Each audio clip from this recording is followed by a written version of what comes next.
In this guide, you learn how to get refund on Groupon. Let's get started.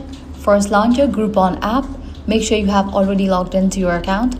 Now navigate to the My Stuff page.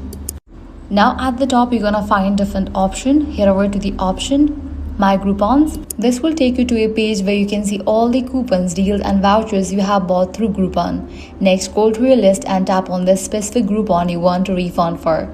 Once you open the deal details, look for the option that says Request Refund.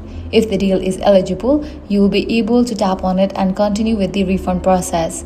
Follow the on-screen instructions carefully to submit your request. After you complete these steps, Groupon will process your refund request. If approved, you will receive a confirmation email stating that your refund is being processed. Keep in mind that it usually takes around 5 to 10 business days for refund amount to reflect back in the original payment method, depending on your bank or payment provider.